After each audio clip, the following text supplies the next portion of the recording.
और अब वक्त है आजादी के सफर की आज की कड़ी का। आज स्वतंत्रता की गाथा में बात होगी मध्य प्रदेश की। आज हम याद कर रहे हैं उस समय को जब आजादी की पहली लड़ाई मध्य प्रदेश के नीमच पहुंची। हम क्रांतिकारी स्वतंत्रता सेनानी अवनीनाथ मुखर्जी को उनकी जयंती पर याद कर रहे हैं। हम वो वक्त भी याद कर रहे हैं जब भारत के अंतिम वायसराय माउंटबेटन ने 3 जून की योजना का प्रस्ताव रखा था।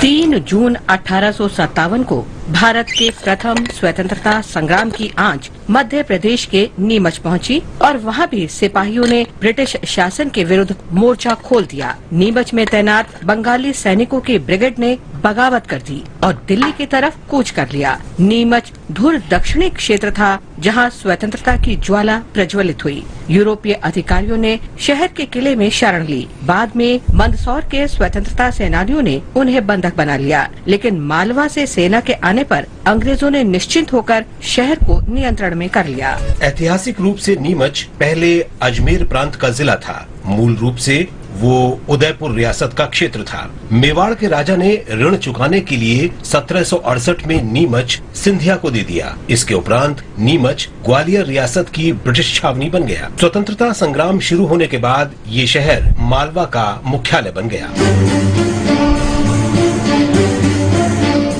आज हम क्रांतिकारी स्वतंत्रता सेनानी अवनीनाथ मुखर्जी को भी याद कर रहे हैं। उनका जन्म 3 जून 1891 को मध्य प्रदेश के जबलपुर में हुआ था। महाविद्यालय में पढ़ाई के समय ही अवनी भारत में ब्रिटिश उपनिवेशवाद के विरुद्ध चलाए जा रहे क्रांतिकारी स्वतंत्रता आंदोलन से प्रेरित हुए। पढ़ाई पूरी करने के उपरांत अवनी ने भारत छोड़ दिया और विदेश में रह रहे भारतीय क्रांतिकारियों के संगठन में शामिल हो गए। उन्होंने जर्मनी और जापान में धन और हथियार एकत्र करने का कार्य संभाला और उसे भारतीय धरती पर उपनिवेशवाद का विरोध करने वाले क्रांतिकारियों तक पहुंचाना आरंभ कर दिया। 1912 में अवनी मुखर्जी भारत आ गए और उत्तर प्रदेश में क्रांतिकारी संगठन में शामिल होकर देश सेवा का कार्य जारी रखा। जापान से लौटते समय अंग्रेजों ने उन्हें सिंगापुर में गिरफ्तार कर लिया, लेकिन अवनी यूरोप जाने में सफल रहे और सुरेनकार, भूपेंद्रनाथ दत्त और मोहम्मद बरकतुल्लाह जैसे कॉमरेड की सहायता से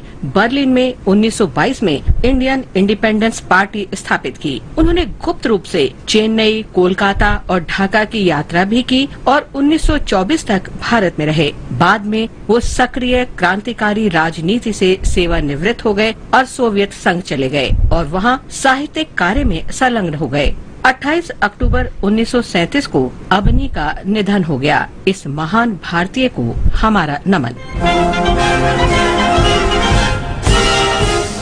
3 जून 1947 को भारत में अंतिम ब्रिटिश वायसराय माउंटबेटन ने 3 जून की योजना का प्रस्ताव दिया। इसे माउंटबेटन योजना भी कहा जाता है। उसमें विभाजन, स्वायत्तता, 2 नए राष्ट्रों की संप्रभुता और अपना संविधान बनाने के लिए उनके अधिकार के सिद्धांत शामिल थे। रियासतों को ये विकल्प दिया गया कि वे भारत या पाकिस्तान में से किसी एक में शामिल हो सकते हैं। द इंडियन इंडिपेंडेंस एक्ट 1947 के माध्यम से उस योजना पर कार्य आरंभ कर दिया गया। वो अधिनियम ब्रिटिश संसद में पारित किया गया और 18 जुलाई 1947 को उसे शाही स्वीकृति मिल गई। माउंटबेटन योजना के प्रावधानों के अनुसार ब्रिटिश भारत को 2 भागों में विभाजित किया जाना था, भारत और पाकिस्तान। 1946 में बनी संविधान सभा द्वारा तैयार संविधान पाकिस्तान पर लागू नहीं होगा और अपनी अलग संविधान सभा के प्रश्न का निर्णय पाकिस्तान स्वयं करेगा। रियासतों को स्वतंत्र बने रहना या भारत अथवा पाकिस्तान में विलय का विकल्प दिया गया। इन रियासतों पर ब्रिटिश आधिपत्य समाप्त कर दिया गया। दोनों देशों के बीच अंतर्राष्ट्रीय सीमाएं तय करने के लिए साइरिल रेडक्लिफ की अध्यक्षता में सीमा आयोग बनाया गया।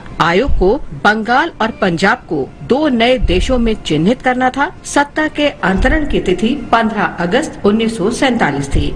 विभाजन के दुष्परिणाम आज भी दोनों देशों और उनके नागरिकों को भोगने पड़ रहे हैं।